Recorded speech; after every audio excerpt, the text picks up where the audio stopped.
Well, hello everybody. Let's try this again. Welcome to Lunch Break Live. Real talk about obesity, food obsession, recovery, and what's really eating you. I am Cari Cruz with a second attempt at this because apparently Facebook is trying to stress me out. But I'm not going to allow it to cause me any distress. And just so I don't distress any of you, especially newer viewers, I'll give you a little bit of relief and let you know who I am and why I'm talking about this stuff. I am a 2007 gastric bypass post-op, living life in recovery from obesity and obsessive compulsive food addiction as twice the woman in half the body. I am also a recovery strategist, and what that means is I help people to discover and own their unhealthy behaviors so that they can choose to live in healthy recovery. Pretty straightforward, actually. And now I want to find out about you guys, all of you who managed to find me again. How are you guys doing? Did you have a good weekend? Because, of course, when I'm recording this, it is Monday, my time. Everything okay? Were you guys stressed out this weekend, or was it a pretty good time of it? Let me see. Do I have any newer viewers? Let me know if you are a newer viewer here, and if you're watching me live or on demand, let me know it's your first time here, and meanwhile, I'm going to welcome you all in. Oh, I'm so glad you guys found me. So let's see here. Freya, you came in front and center there. And Nancy and Michelle and Amy. All right. Mexi Marge. No. Marty Marin. It looks like Mexi Marge because I'm blind. Hi, Marty. How are you? I haven't seen you in a long time. All righty. And Angela, Michelle. Hey, Tim. It must be my 7 minutes of fame or something here. Candace. All right. Welcome, welcome. Really glad that you guys are here. So listen, I think I'm just going to launch into it so I don't get all stressed out by going long today. All right. Let me start with this. All right. I would like to say that I did not have a stressful weekend, but I cannot say that because it was very stressful and I didn't really know why. I mean, okay, I was busy and I was getting stuff done and it was hot and humid, and I'm not a fan of hot, humid weather at all. And Juan had to work both days, like 14 hours each day. So that's a little stressful because I prefer to have him home with me so we can spend a little quality time together that we don't get to spend during the week.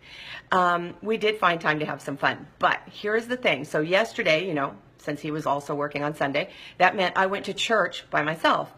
And while I was sitting in Mass, for those of you who might have seen my little video yesterday about this, it hit me that I was feeling very distressed for many of my viewers, many of you guys out there who are dealing with some really, really significant forms of stress, okay? And now I did the show on Friday about being a stress eater. And I asked you guys how many people were stressed out, how many stress eaters I had, and the idea was to learn how to deal with stress, how to face and cope with stress rather than eating over it, or running away from it, or living in denial, okay? To face it, accept it, identify it, accept it, and then move through it. That was the whole idea of the show. But what I didn't consider is the fact that there is far worse stuff out there that people are trying to cope with than I could begin to imagine. Some of the things that you guys reported that you were calling your stress was being a single mom of 4 kids, dealing with the loss of a spouse, having to care for a parent with dementia, okay? Having to deal with a special needs child. And this is big stuff. And I said, this is not, I can't connect the dots here. I can't make anybody feel better, and I can't even show them a way to feel better because this doesn't feel right to me. And so all yesterday, in addition to praying for you guys and offering up the Mass and all of that good stuff and thinking about you, I spent the whole day being vexed by this. And then this morning when I woke up, I said, I've got to get to the bottom of this. And that's what I do as a recovery strategist for myself and hopefully for you. I don't like pain. I don't like misunderstanding something. I don't like not understanding why I hurt or why something is causing me pain or why it is that I don't feel better. Okay, I want to get to the bottom of it. In the past, I ate before I got this far. I just shoved food in my mouth because I was just so miserable. It was like a reaction. It was like poking an amoeba, and my reaction to the poke was to eat. That's what I did. So I didn't work through this stuff, and now I will live here sometimes, and it can be very challenging because I choose not to feed over it. And here was the weird thing. I thought, what is the big deal here? This isn't my stuff. I knew that. This isn't my stuff. And there's compassion and there's empathy and all of that stuff, but still, I wanted to get to the point where I had a greater understanding so that I could help you guys maybe have a better understanding and find some relief in your own lives. So all morning, I was ruminating about this and marinating, really, thinking it's got to come down to hope. That's what it is. Yes, it has to be about hope. And here I'll tell you basically what I wrote about it because, it came to me like an hour ago, basically, when I first posted what the show was going to be about, okay? So I got to thinking about this, and I said, what did I miss? Where did I miss the mark on the program about not turning to food to deal with stress? I did not get that answer until like an hour ago, okay? There is a difference between stress and distress. And I believe that a lot of you are in distress, which is why my strategy for facing stress in a healthy way did not have the healing effect I hoped it would, all right? This started to make sense, and guess what? I started to get some relief because I realized, yes, there is truth to that. Yes, there is some relief in my soul. I was so tied up in knots. I had such static. It was like this storm in my head over this.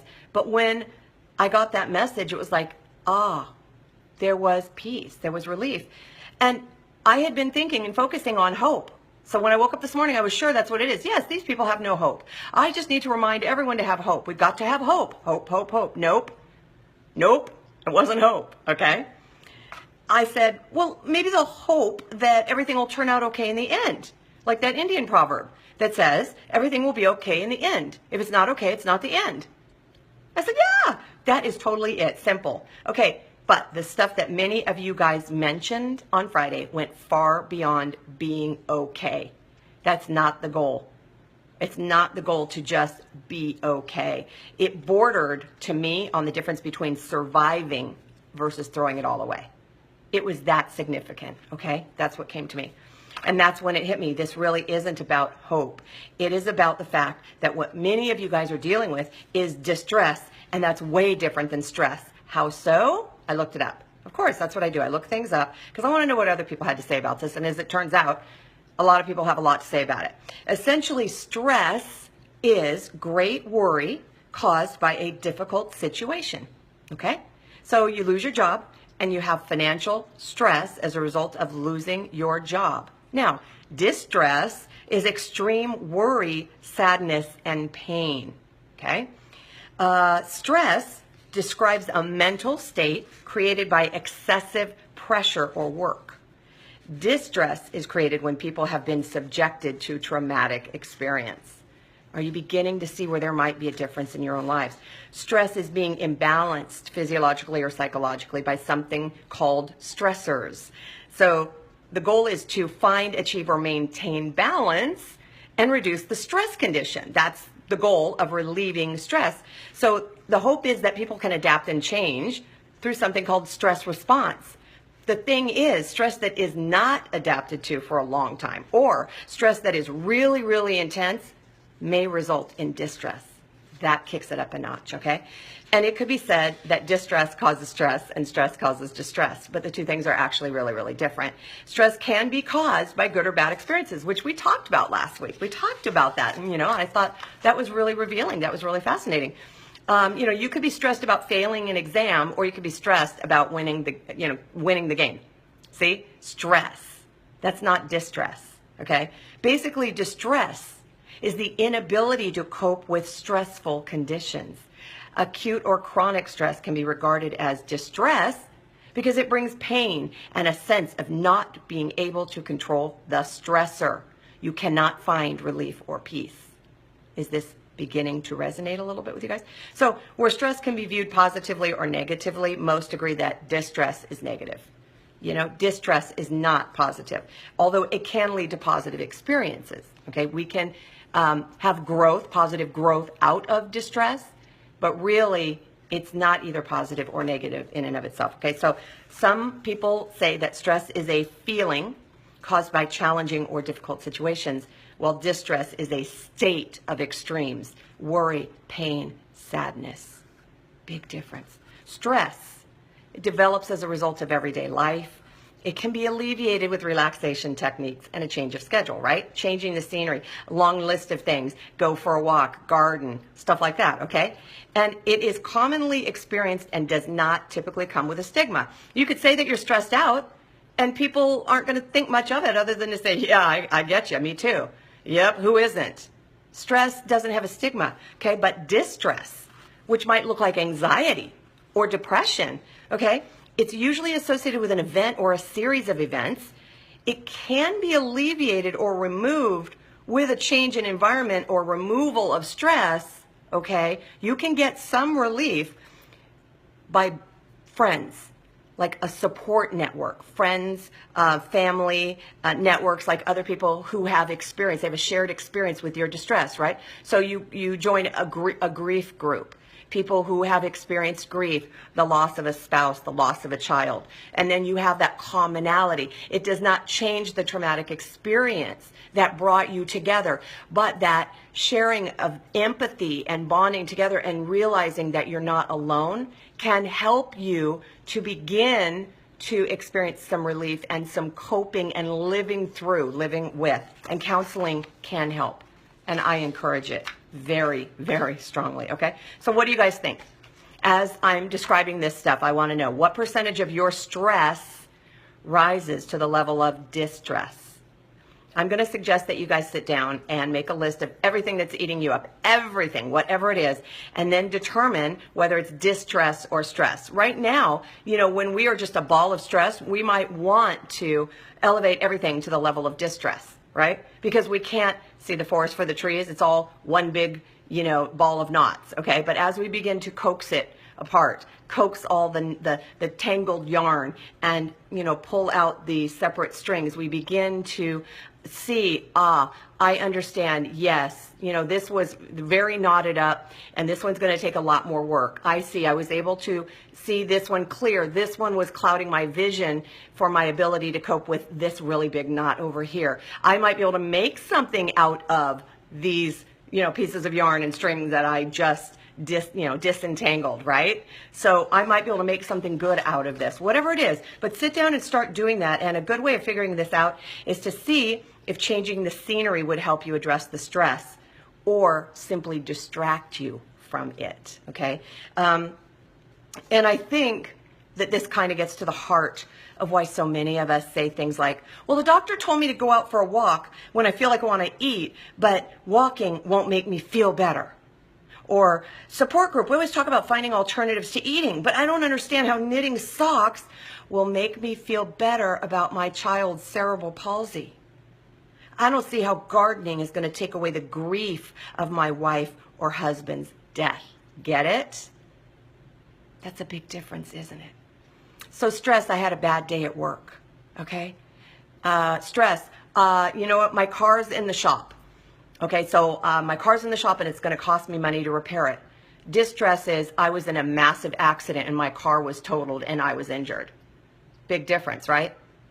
Right? Still, they both associate with the car.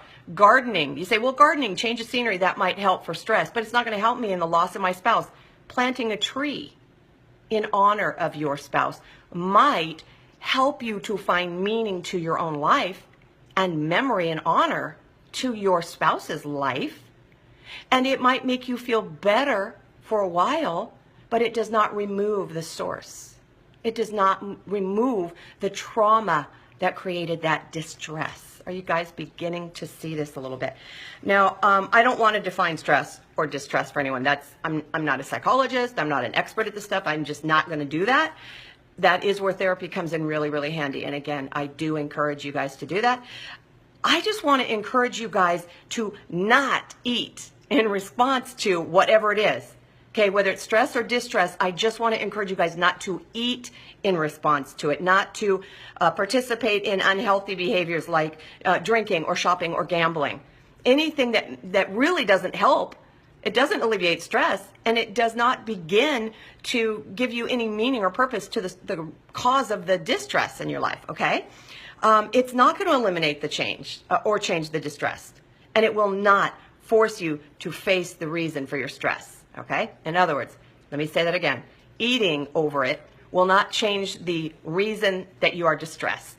Not going to bring your spouse back. It's not going to help heal your permanently disabled child. Do you see? Okay. And eating is also not going to force you to face the sources of your stress. So it's not going to work on either front here. What it is going to do is make you feel worse, more hopeless, less capable, more of a victim. You're not going to feel stronger about it. That is the connection that I hoped I was making on Friday before I realized that we're dealing with something far bigger. And you know what? Maybe that's the challenge in doing a daily show. The challenge is that when these things come up, I can't possibly address everything or think about everything. I have to work through it just like you guys have to work through it, So the one thing I want to drive home today is do not eat, which means address it. Do not avoid it. Address it. Talk to a professional. So like if you're worried about money, right? Talk to a financial planner or an investment counselor, right? Get some good counseling and advice on that, okay? If you had to file bankruptcy because your husband lost his job and you lost your home, maybe a financial planner is not the right person to deal with that because that rises to the level of distress. You need help with the emotional pain when we're talking about that level. The grief of losing a house, a dream, your savings, and your goal. That's a little different than stress, isn't it? Money problems versus the death of a dream. Yeah. That's a little different. Ask yourself if relaxation will help your emotional state. Ask yourself if exercise will help improve your mental state. Ask yourself if changing the scenery will improve your state of being. Ask yourself if talking to a professional will help you reclaim your life. If not, you may be dealing with something far more sinister and far more significant that you're going to seek professional intervention so that you can experience relief, that you'll know how to address it because you'll know that you're not trying to do it alone. And I always encourage you guys, don't try to do this alone. If something gets stirred up, and something just keeps coming to the surface and you can't get past it, consider talking to a professional about it. Don't suffer in silence or isolation. Seek help and support for distress. And once you find ways to cope with the distress, I believe you'll be able to focus on applying tools to deal with your stress. So that is essentially what I wanted to talk about here as I go back and look at your comments. I just wanted you to know that I care so much about you guys and your recovery. I do, because I know the pain of failure. I know the pain of obesity, untreated obesity. I know the pain of beating myself up for not treating my unruly food obsession and addiction, okay? I know how that feels. It feels hopeless and it feels painful. I do not know the pain that so many of you guys experienced, and live through on a daily basis. I don't know a lot of that pain, but I feel for you. I pray for you, and I hope that in some small way, something in my shows will either give you a reason to smile, give you a reason to hope, help you to grab hold of some tools that you can actually apply so that you can move through this unbearable, grief, this blinding darkness of despair. Okay, that's my hope for you guys. And I feel that sometimes for you. I know it's not mine. I know I'm feeling it for you. And I'm like, okay, how are we going to get through this together? How are we going to light the way on this darkened path? So that's hopefully what Lunch Break Live is for you guys. It is lighting the path and showing you that there is a way. There is hope. And we just got to do it together. Okay, so let me see what you guys are talking about a little here before I sign off. Let's see here. Okay. All right. Oh my, you guys have been talking. Oh, you have been talking so much. I don't think I can catch up. I got to put the fan towards me. Oh, good Lord. I have worked up such a sweat. Okay. Whew. Okay, hot flashes. Hot flash. Okay. Whew, that feels way better. Okay. Oh my goodness, you guys, I can't possibly address everything. You're amazing. All right. Let's see here.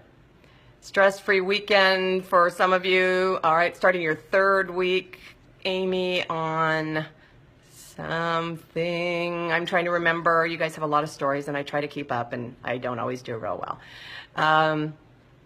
Let's see. You're majorly stressed and depressed, but seeing you makes you smile, Marty. Oh, that's so sweet. Wow, I don't even know what to say to that, but I will say I understand stress and I understand depression, and I do hope that in addition to joining me here for a little bit of compassionate, firm support, that you also have found ways that maybe you can, if you need to treat your depression, you're seeing somebody about that. I do. There's no shame in that. All right. Hey, Brenda, you're a new viewer, aren't you? A newer viewer, Brenda, and I don't know how to pronounce your last name, Crozier. Let's see here. Marty says, you have 3-day weekends until August 11th, 4/10s. Wow, that's a good way. Now, what are you going to do with that extra day? Work on dealing with your stress and depression. How's that? All right, Marie. Hi, Marie. How are you, friend? Hey, I saw that you emceed another event. You're an amazing woman. This woman is remarkable. When I went to New Zealand and got to speak at their obesity conference, she emceed the event, and she is such a giver. She is remarkable. She listened to what every presenter talked about, and she found ways to apply it to her own life. She is so courageous. She has such a story and such an inner strength. I mean, beautiful woman. Love you, Marie. You're amazing. Thank you so much for being here, and thank you for sharing your gift with all of the people at the event that you emceed for. They are fortunate to have had you there. It's not an easy job. Hi, Melissa. Thanks for sharing the video. As always, you are my very best champion sharer. Hi, Mary Kay. How are you? I know you're dealing with distress in a big, big way. And see, I don't want to cry. A lot of it is what I feel for you. Brenda, I'm absolutely an emotional eater. Greg joined. Hey, I saw that you're going to be in New Digs for a while. What, 3 to 6 months because of your house fire. Talk about a little stress and maybe distress. Maybe.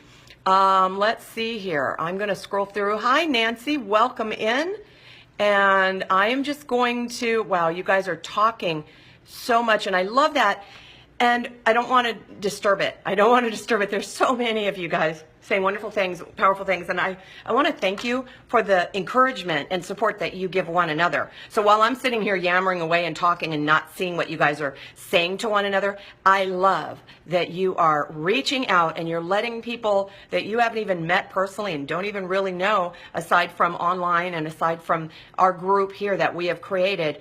I mean, you share such love. You make people feel so welcomed and not alone, you know, that they can be free of isolation, at least for a while they're here joining me. So thank you guys for doing that, because, boy, talk about stress is the belief that I can do it all. No, I need you guys desperately. So thank you for joining together to create a wonderful, loving, compassionate, supportive group of people who are all fighting the same fight here, and that is to live a life in recovery, whether it's from obesity, food obsession or addiction, or any other kind of addiction.